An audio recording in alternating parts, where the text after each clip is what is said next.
오늘 우리에게 주신 하나님의 말씀은 신약 성경 히브리서 12장 1절로 3절입니다. 364면 히브리서 12장 1절로 3절의 말씀입니다.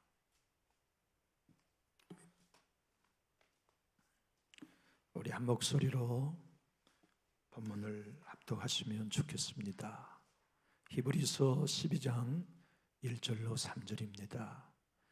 이러므로 우리에게 구름같이 둘러싼 허다한 증인들이 있으니 모든 무거운 것과 얽매기 쉬운 죄를 벗어버리고 인내로서 우리 앞에 당한 경주를 하며 믿음의 주여 또 온전하게 하신 이인 예수를 바라보자.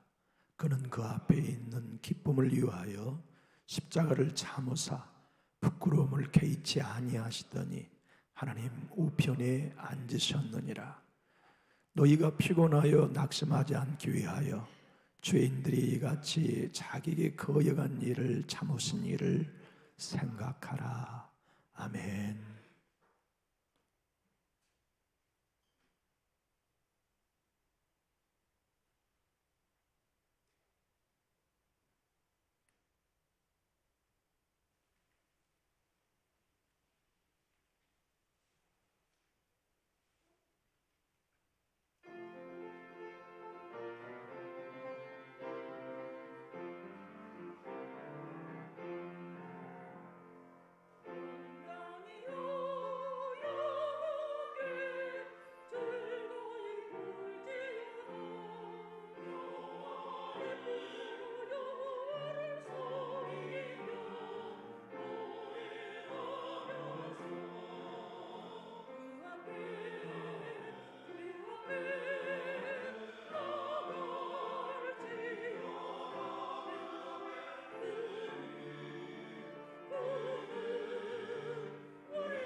아멘.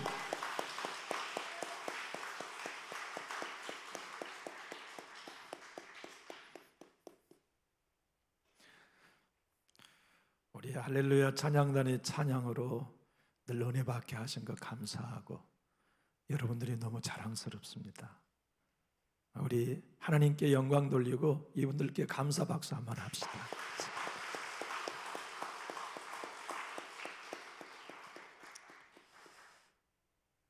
여러분은 어떤 운동을 잘 하십니까? 특출나게 운동을 잘하는 사람들은 탁월한 기량이 있지요. 기량뿐만 아니라 남들보다 더 잘하기 위해서 피나는 노력을 하지 않겠습니까? 그래서 국가대표로 발탁된 사람들은 한 나라를 대표할 만큼 탁월한 운동선수지요.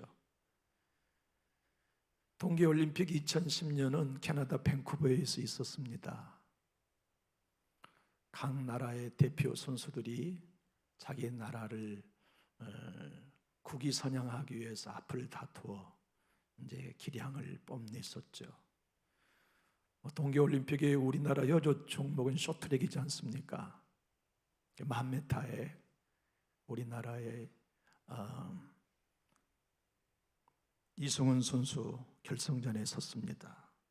그리고 네덜란드의 선수 스텐 크라머가 둘이서 이제 최종 금메달을 놓고 앞을 다투게 되었습니다. 물론 세계 모든 열방은 스텐 크라머 네덜란드 선수가 우승할 걸 점쳤었고 경기 내내 예상에 틀리지 않게 그가 승기를 잡고 있었습니다.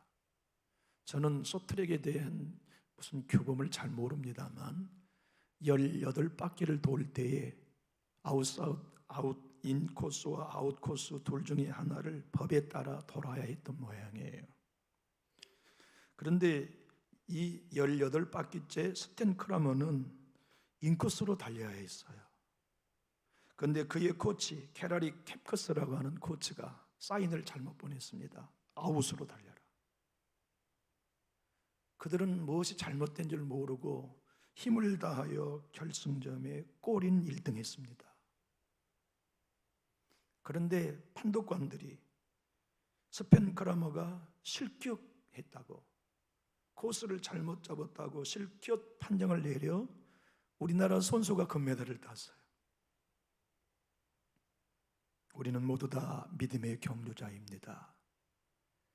천국의 결승선에서 실격당하면 안 돼요. 예수님 잘 믿었다고 생각하고 온전히 신앙했다고 생각하며 삶의 마지막 결승선에 서서 하나님께 실격 처리당하는 일은 저와 여러분에게는 없어야 합니다. 성경은 오늘 여러분과 제가 믿음의 경주자다 말씀하세요. 그리고 끝까지 완주해라 당부하세요. 하지만 우리 주변에도 수많은 사람들이 낙오하듯이 믿음의 경주를 끝까지 완주하는 일은 그리 쉬운 일이 아닙니다. 동시에 끝까지 완주하기 위해서는 하나의 비결을 터득해야 한다고 말씀하세요. 그것이 무엇일까요? 하나님은 끝까지 예수를 바라보라 말씀하세요. 예수 바라보는 일이 믿음의 경주자들에게는 승리의 비결입니다. 사람 바라보다 보면 낙심하기 쉽잖아요. 환경 바라보다 보면 실망하기 쉽지 않습니까? 사람들의 말을 바라보고 평가 바라보다 보면 절망이 군대처럼 밀려올 때가 얼마나 많아요. 성경은 목사이든지 성도이든지 모두가 제각기 믿음의 경주자이지만 각자가 천국의 결승점까지 뛰어 우승하는 비결은 예수 바라보는 데 있다. 어떻습니까? 신앙생활에 우리로 많은 위기가 있지만 마침내 일어서게 할 때가 언제였습니까? 아마도 예수님 바라볼 때였을 거예요. 언제 우리가 주저앉았습니까? 방황했습니까? 믿음의 경주에 이탈하거나 절망했습니까? 예수 바라보지 않고 사람 바라볼 때였습니다. 상처 바라볼 때였습니다. 사람의 말을 바라볼 때 우리는 달리지 못하고 주저앉았어요. 일어설 수 없었어요. 시험과 상처로 방황할 때가 많았어요. 믿음의 주여, 또 온전하게 하신 이 예수를 바라보자. 하나님의 말씀이네요. 목사인 저나 여러분에게나 하나님께서 하시는 말씀은 모두가 다 믿음의 경주는 힘들다. 믿음의 경주를 하는 사람들에게는 끝까지 달려가기 어려운 부끄러운 사건, 사고를 만난다. 말하고 싶지 않고 드러내고 싶지 않고 대화하고 싶지 않을 만큼 부끄러운 일을 믿음의 경주자는 다 만난다. 그때 그 일이 무거운 짐이 되면 못 달린다. 그때 그 일이 얽매이기 쉬운 죄가 되면 못 달린다. 포기하거나 주저앉게 된다. 그러니 어떤 경우에서든지 그대들의 믿음의 경주의 다리에 걸리게 하는 쇠고랑처럼 얽매이기 쉬운 죄를 벗어버려라. 그들의 마음에 자유롭지 못하게 하는 사람의 말이든 사람의 평가이든 환경이든 문제이든 무거우면 지고 주저앉지 말고 벗어버려라.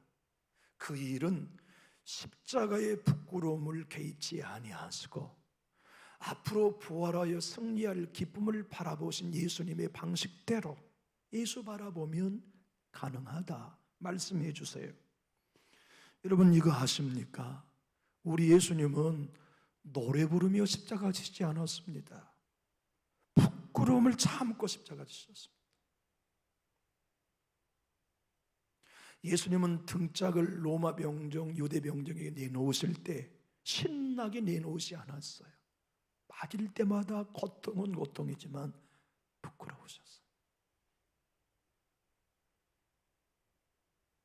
가야바의 법정에서부터 시작하여 당신의 십자가를 짊어지고 올라가다 쓰러지시고 올라가다 쓰러지는 자신이 부끄러우셨어요. 왕관이라고 모멸감을 주기 위해 가시면류관을 씌우실 때 부끄러우셨어요. 왕이라고 제수의 복을 벗기고 홍포를 입혀주실 때 부끄러우셨어요. 양손에 못을 박을 때 부끄러우셨어요. 어머니가 벌벌 떨며 아들의 비통함을 바라보며 흐느껴 우시는 것을 보는 그 순간 부끄러웠어요. 수많은 여인들이 얼굴도 들지 못한 채 당신의 마지막 죽음까지를 애석히 여기며 통분히 눈물을 흘리는 것을 보고 부끄러우셨어요. 그러나 그 길은 당신에게 주어진 경주였기에 도중에 포기하지 않으셨어요. 그리고 3일 후에 부활의 기쁨을 참으시고 당신이 지금 당하는 부끄러움을 개의치 않으셨다는 말씀은 쉬운 번역 성경에 이렇게 되어 있습니다. 아무런 일이 아닌 것처럼 여겼다. 우리 마음에 시험 들고 상처받는 일들이 얼마나 가정적으로 많습니까? 자녀들과의 관계에서 얼마나 많습니까? 그것만으로 끝나지 않고 교회에 오면 교회에서 받는 무거운 짐들이 또 얼마나 많습니까? 주님은 오늘 우리에게 말씀합니다. 그 짐 묵상하지 마시오. 그 상처 제발 묵상하지 말고 예수 바라보시오. 과거의 그대들로 말미암아 공동체적인 아픔을 주었던 일들 더 이상 바라보지 말고 우리 앞에 당신이 주어진 십자가의 부끄러움을 개의치 아니하시고 아무 일이 아닌 것처럼 내게 주어진 경주를 달리신 예수님을 바라보십시오. 그리고 여러분에게 지어준 무거운 짐 내려놓고 얽매기 쉬운 모든 착고들과 죄의 옷을 벗어버리고 당신에게 주어진 당신이 당한 경주를 달려가십시오. 가다 보면 낙심될 일 또 만날 겁니다. 피곤한 일을 또 만날 겁니다. 당신의 인격과 신앙을 송두리째 위협하는 사람들의 비난, 평가의 말도 듣게 될 겁니다. 그때 주님을 생각하십시오. 주님도 자기를 거역하는 사람들을 불구하고 자기에게 주어진 십자가를 부끄러워하지 아니하고 짊어지며 완주하셨듯이 당신들도 그 예수님을 생각하십시오. 그리고 그 피곤함과 낙심과 거역하는 사람들을 생각하지 말고 그러한 환경에도 당신의 길을 걸어갔던 예수님을 생각하시오. 우리는 각자가 자기의 경주를 달리고 있는 영적 경주자입니다. 믿음의 경주자입니다. 우리 자신을 위해 포기할 수 없어요. 멈출 수 없어요. 삶의 무거운 짐이 기도를 방해한다 하여도 그 짐으로 우리가 달려가야 할 믿음의 경주를 멈출 수 없습니다. 사람들로 인하여, 관계로 인하여, 건강으로 인하여, 물질로 인하여 얼마나 무거운 짐이 우리에게 있습니까? 여기 짐 없이 나오신 분 오늘 계십니까? 여기 한 주간을 살고 인생을 살아오는 동안 지금껏 올가매게 하는 얽매기 쉬운 줄 없이 예수 믿고 살아오신 분 계시나요? 한 분도 없으세요. 앞으로도 우리의 삶에는 무거운 짐 계속 주어집니다. 얽매기 쉬운 죄는 계속 생깁니다. 그러나 그것들로 인하여 멈출 수 없어요. 내 영혼이 주님 앞에 서야 할 날이 다가오기 때문에 우리 각자가 믿음의 경주에 대한 판단과 평가를 아버지께 받을 날이 다가오고 있기 때문에 달려가야 해요. 다시 일어서야 해요. 다시 뜨거운 신앙을 회복해야 해요. 그리고 내 주님이 그렇게 하셨던 것처럼 오늘에 주어진 무거운 짐과 시험이 아무것도 아닌 것처럼 여기며 우리에게 주어진 믿음의 경주를 달려가야 할 일은 교회 위에서 그렇게 하지 마십시오. 목사 위에 그렇게 안 하셔도 됩니다. 다른 성도 위에 그렇게 안 하셔도 됩니다. 여러분 자신을 위해 그렇게 하셔요. 저는 교회를 사랑하고 성도 여러분들을 사랑하지만 주저앉지 아니하고 다시 일어나 달리고 설교의 제목처럼 주님 난 멈추지 않겠습니다. 사랑하는 일을 나 멈추지 않겠습니다. 복음으로 살아가는 삶을 멈추지 않겠습니다. 열의를 가지고 교회를 세우려고 하는 이 열정을 놓치지 않겠습니다. 다시 일어나 달려갈 겁니다. 나는 결코 멈추지 않습니다. 왜냐하면 내 삶이 끝날 때 나는 주님 심판대에 서야 하기 때문입니다라고 결정했습니다. 영국의 그 유명한 정치인 위스턴 처칠을 여러분 잘 알고 계시죠?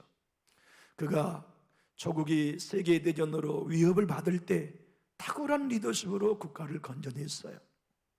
그의 모교인 초등학교에 졸업식이 있을 때 어린 손주와 같은 후배들이 선배님인 위대한 정치가를 모시고 그의 마지막 최후의 권면을 듣게 됐습니다. 그때 했던 위스턴 처칠의 말이 지금껏 절망하는 모든 사람들과 젊은이들에게 희망을 주는 메시지가 되었습니다. 학생 여러분, 어떤 일을 만나도 포기하지 마십시오. 끝까지 포기하지 마십시오. 절대 포기하지 마십시오. 인생을 살아가는데도 포기하지 않아야 어떤 것은 이룰 수 있듯이 믿음의 경주는 포기하지 않을 가치가 충분합니다. 목사인 제가 어떤 경우에도 믿음의 경주를 달려가야 할 가치가 저에게는 충분하고 여러분 한 분 한 분에게도 여러분에게 주어진 믿음의 경주를 방해하는 무거운 짐을 벗어버릴 가치가 충분합니다. 상처를 주는 말이 되었던 얽매기 쉬운 죄가 되었던 그것이 무엇이든 벗어버릴 가치가 충분해요. 왜냐하면 이 경주 끝에 우리는 상 받을 자로 설 수 있기 때문에 그렇습니다. 11월 1일이 되면 한국의 많은 교회가 다니엘 기도회에 동참합니다. 오린교회 김은호 목사님이 하나님의 대사여 가라 세상으로는 책에서 이렇게 우리들에게 응원합니다. 우리들 역시 중도에 포기하고 싶은 유혹을 많이 받습니다. 당신의 인생을 제발 포기하지 마십시오. 가정을 포기하지 마십시오. 일터를 포기하지 마십시오. 한 영혼을 구원하고자 하는 열심을 포기하지 마십시오. 하나님의 대사로서 사명까지 포기하지 마십시오. 하나님이 내게 주신 꿈도 포기하지 마십시오. 사랑하는 부모의 영혼과 자녀의 영혼의 변화를 포기하지 마십시오. 하나님이 나를 포기하지 않으셨다면 우리도 우리 자신을 포기하지 않을 이유가 충분합니다. 지금 숨이 막힐 정도로 힘들고 한계가 느껴지십니까? 역설적으로 꼬린 지점이 가까이 왔다는 뜻입니다. 하나님이 당신의 인생에 개입할 시간이 되었습니다. 사람의 끝은 하나님의 시작이지 않습니까?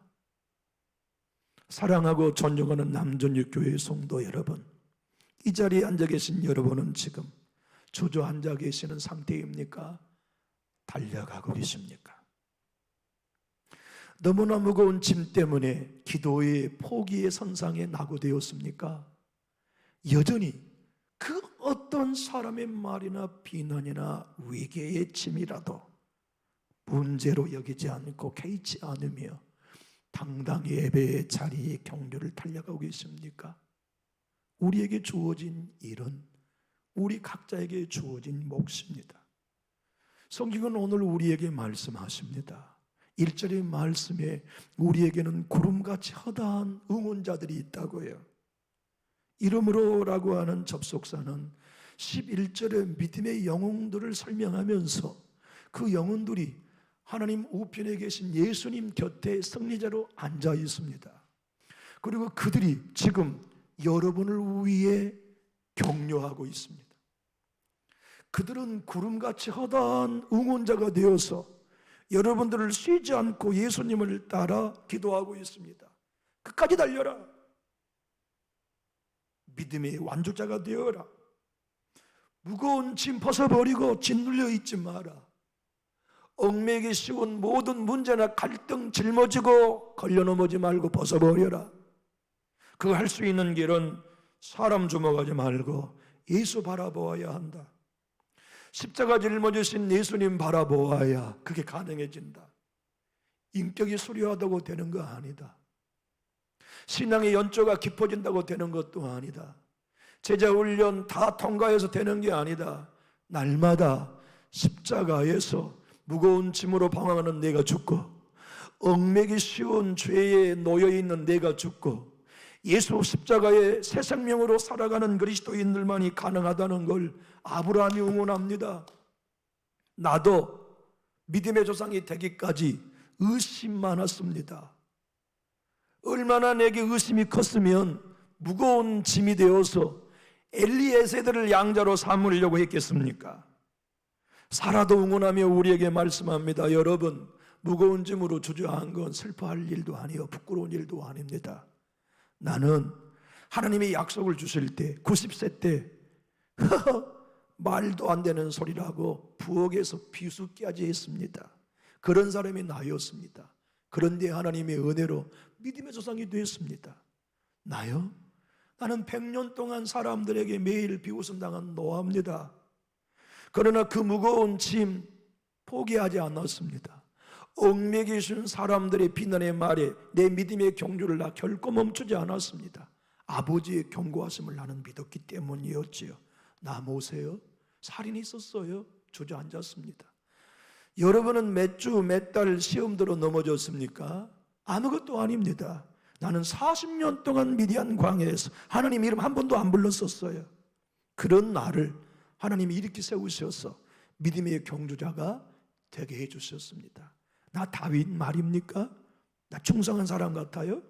예수님의 메시아 같습니까? 천만의 만만의 말씀입니다. 여러분도 성경에서 읽은 적 있죠? 나에게 생명을 맡겨놓은 충성스러운 신하를 속였어요.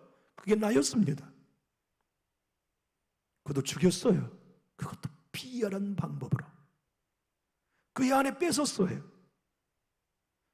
그런 나도 무거운 죄의 짐을 벗게 하시고 얽매기 쉬운 모든 죄의 착고를 풀어서 상한 심령으로 다시 일으켜 세우셨습니다. 그리고 저의 믿음의 경주를 끝까지 달려가도록 하나님이 도우셨습니다. 여러분, 무거운 짐으로 주저앉은 거 부끄러워하지 마세요. 누구나 다 넘어지는 겁니다. 누구나 다 쓰러지며 가는 거예요. 누구나 다 얽매기 쉬운 죄에 방황하면서 포기해버릴까? 차라리 예수님 떠나버릴까? 하나님 교회를 떠나버릴까 하는 일들은 여러분만 겪어가는 무거운 짐이 아닙니다. 우리 모두는, 이 땅의 모든 그리스도인은 다 그런 아픔을 통과하면서 다시 내 믿음의 경주의 선상에 올라갑니다. 왜냐하면 마지막 때 실격 처리당하지 않기 위해서, 주님 품에 안길 때 실격된 자가 되지 않기 위해서 그 길을 걸어갑니다. 김은호 목사님은 구름같이 둘러싼 증인이란 관중석에 앉아 이겨라고 박수 쳐주는 환호의 소리가 아니라 히브리서 11장에 있는 모든 사람들이 승리하고 하나님 우편에 예수님과 나란히 앉아 우리도 고난 가운데 예수님 바라보고 이겼으니 당신도 고난 중에 무거운 짐을 벗어버리고 얽매기 쉬운 죄의 짐을 벗어버리고 예수 바라보면 당신을 예비한 승리의 자리가 여기 있으니 힘내십시오 하고 천국에서 우리를 향하여 승리자들이, 히브리서 11장의 승리자들이, 여러분을 위해 평생 동안 기도했던 천국에 계신 어머니께서, 아버지께서, 할머니께서, 할아버지께서, 중조부께서, 고조부께서 우리를 위해 지금도 기도하고 증인으로 응원하고 계시다는 말씀입니다. 그러므로 힘을 내십시오. 다시 일어나십시오. 그리고 각자에게 주어진 믿음의 경주를 쉬지 말고 달려가십시오 하는 말씀입니다. 소도에 말씀했지만 우리 예수님은 이 땅에 오시는 모든 삶의 일체가 부끄러움이었습니다. 여러분, 예수님이 얼마나 33년을 사시면서 따라다니는 누모가 많았을지 상상을 해보셨습니까? 저놈은 아비도 없는 놈이라고, 누가 아비인지도 모르는 놈이라고 비난받는 부끄러움의 태생적 조건을 가지신 분이 예수님이셨습니다. 우리는 예수님의 생일이라고 크리스마스를 보내지만 아니에요. 예수님의 생일은 부끄러운 날이었습니다. 왜냐고요? 세상 어느 사람도 자기 집에 방 한 칸을 예수님께 내어드리지 않았어요. 여관에서도 그에게 방 한 칸을 내주지 않았어요. 그래서 할 수 없이 말 구육간에 들어가 그의 어머니는 말 밥통에다가 아들을 낳아야만 하셨거든요. 그 예수님의 생일이 부끄럽지 않습니까? 그가 성장한 고향 동네는 영광스러운 예루살렘도 아닙니다. 이스라엘 사람들에게 가장 무시받는 나자렛, 그가 성장한 갈릴리는 사망과 죽음의 그늘이 드려진 버림받는 땅에서 성장하셨어요. 그의 직업은 목수로 천하디 천했고 이사야서에 말씀한 것처럼 그분의 외모는 흠모할 만한 게 아무것도 없는 부끄러운 외모를 가지신 분이었습니다. 그뿐이겠습니까? 그의 제자의 발탁은 실패했습니다. 제자가 예수를 팔다니요, 제자가 예수님을 모른다고 부인하다니요, 그의 제자들은 예수님의 발탁 기준을 부끄럽게 만들었습니다. 십자가는 그에게 부끄러움이었습니다. 하지만 그 길을 아무 일이 없는 것처럼 여기며 개의치 않고 걸어가실 수 있었던 것은 당신에게 주어진 경주였기 때문입니다. 여러분은 절대로 목사의 짐을 대신 져줄 수는 없습니다. 제가 피곤하고 힘들다고 목사님 한 주간 쉬세요, 제가 새벽기도 인도하겠습니다 해주실 수 있는 분은 한 분도 없습니다. 할 수도 없습니다. 제 짐은 제가 져야 합니다. 제 경주는 제가 달려야 합니다. 반대로 여러분의 믿음의 경주를 내가 아무리 사랑하고 존중해 드린다고, 정장로님 일주일 동안 내가 장로님을 대신하여 현장에 가겠습니다, 일당은 나에게 주십시오. 그리고 장로님을 위하여 제가 믿음의 경주를 대신 달릴 수 없어요. 왜냐하면 우리의 각자의 경주는 각자의 몫이기 때문입니다. 쉬운 성경은 그러므로 오늘 보면 2절을 이렇게 번역하고 있습니다. 예수께서는 십자가에서 돌아가실 때 아무것도 아닌 것처럼 모든 부끄러움을 참아내셨습니다. 여러분, 무거운 짐이 있지만 아무것도 아닌 것처럼 여길 수 있는 방법은 믿음 커야 되는 거 아닙니다. 예수 바라보면 누구나 됩니다. 상처, 시험에 무거운 짐에 짓눌러 있습니다. 못 일어납니다. 절대로 목사도 못 일어납니다. 주저앉습니다. 그러나 예수 바라보면 아무것도 아닌 것처럼 이길 수 있습니다.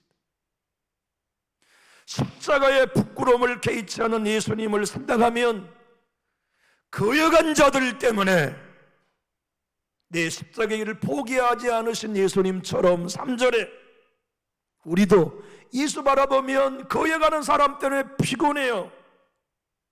거여간 사람 때문에 낙심이 돼요. 그러나 예수님 바라보고 그분 생각하면 주님도 거여간 자들을 선택하며 당신의 십자가를 완주하셨던 것처럼 나도 아무 일이 없는 것처럼 내 믿음의 길을 걸을 수 있다는 응원이 오늘 본문 3절 이올시다. 얼굴에 화상을 입고 괴수처럼 되어버린 소녀라면 학교 자유스럽게 다닐 수 있었을까요?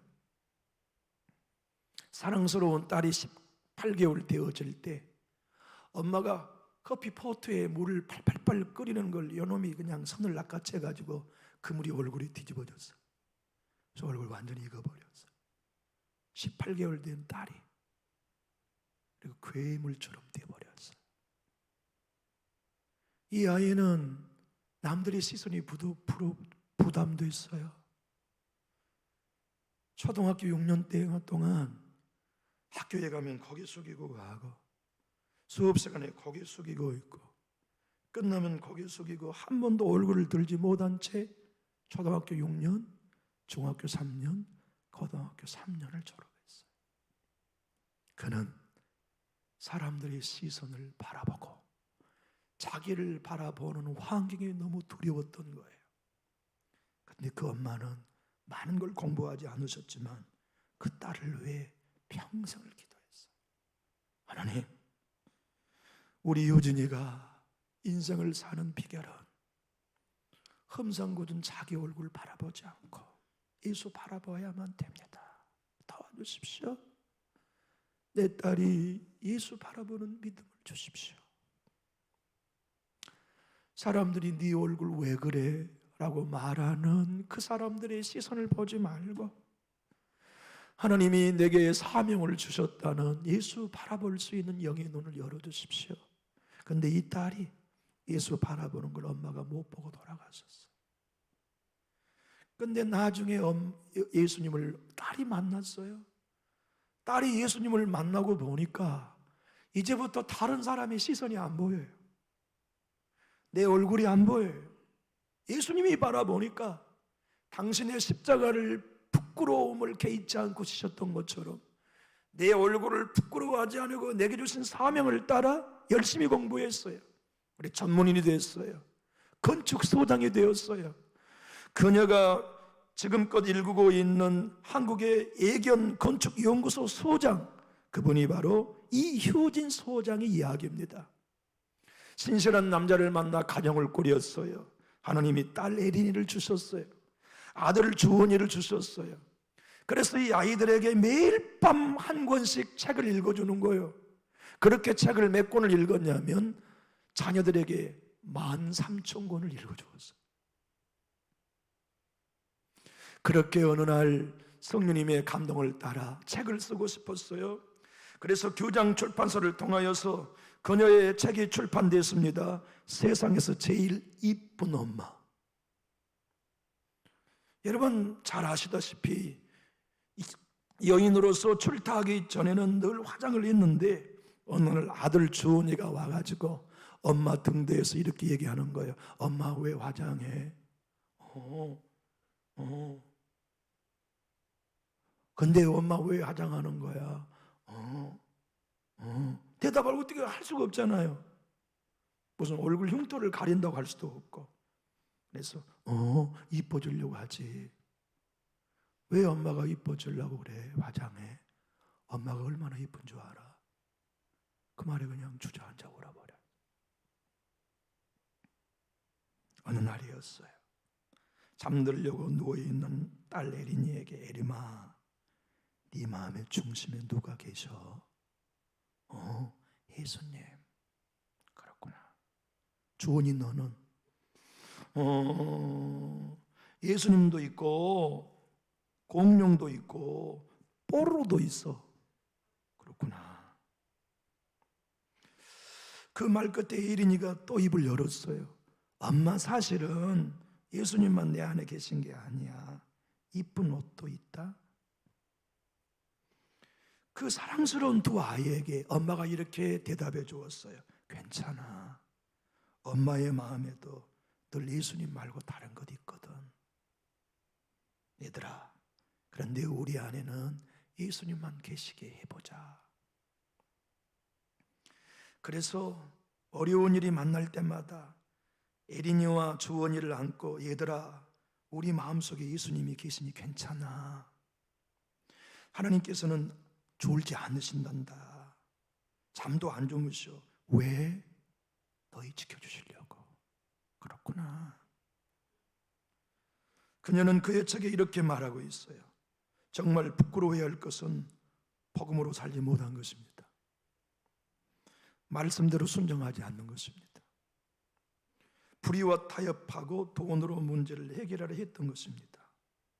질서를 지키지 않고 권위를 무시한 것입니다.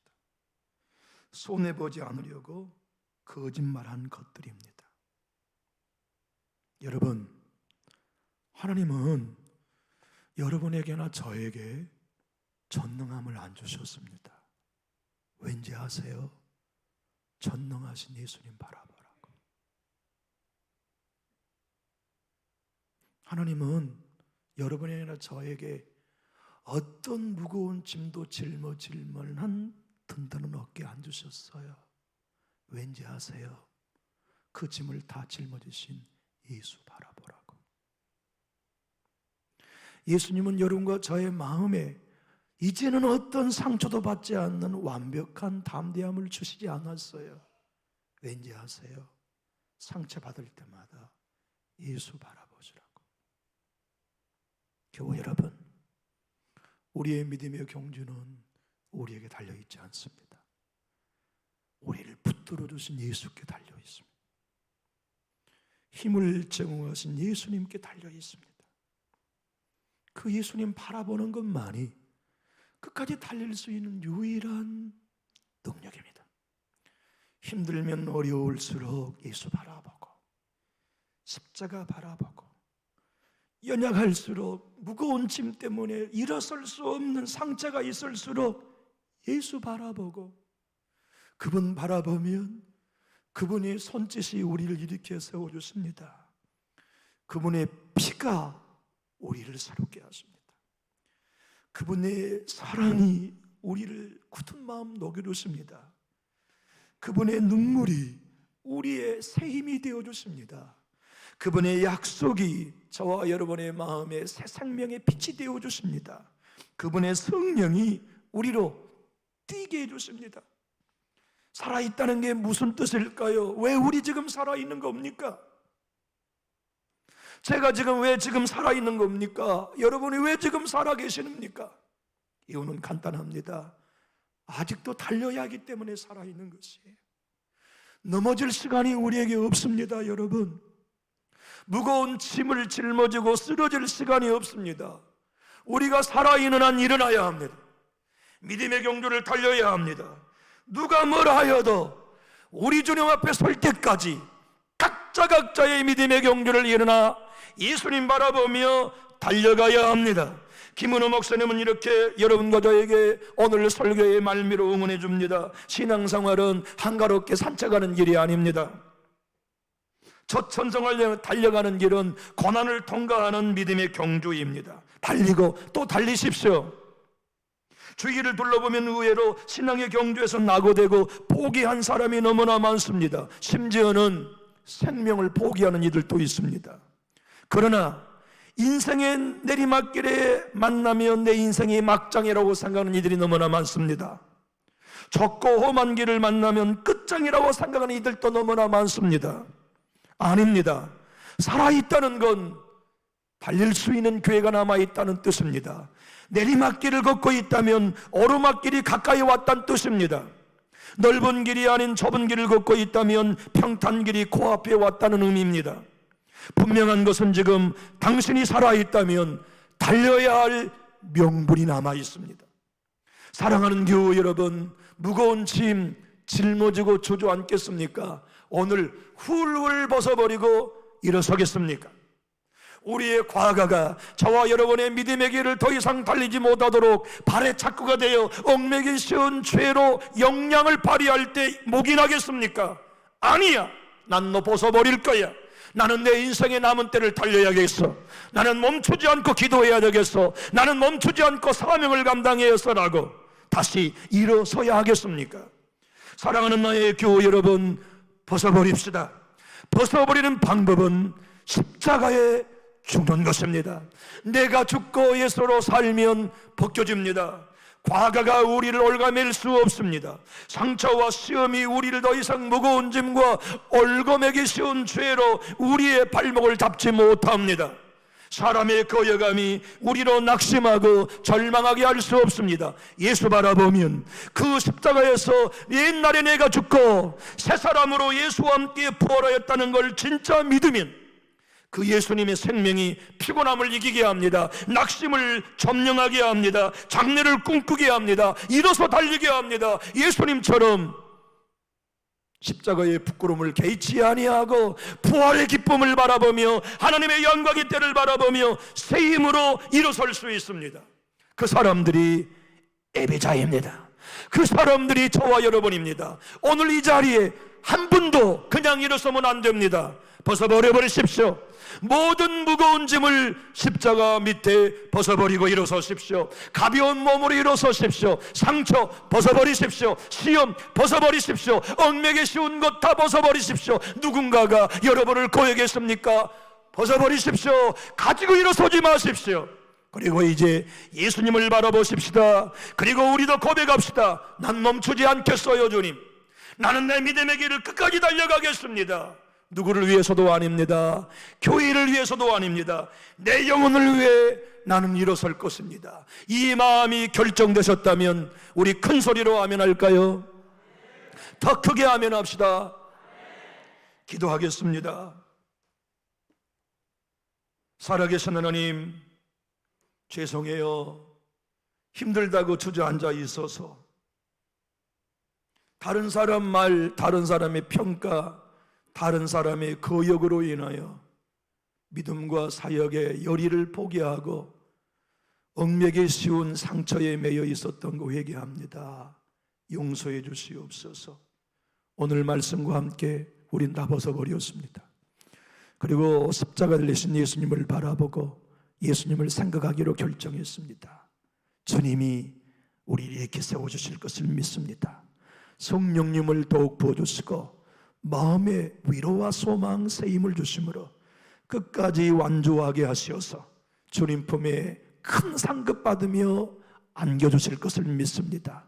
우리 모두는 그 일을 위해 부름받았고 그 날을 위해 여기까지 걸어왔으니 모든 성령들이 일어나 힘있게 달려가도록 축복하여 주시옵소서. 예수님 이름으로 축복하며 기도합니다. 아멘.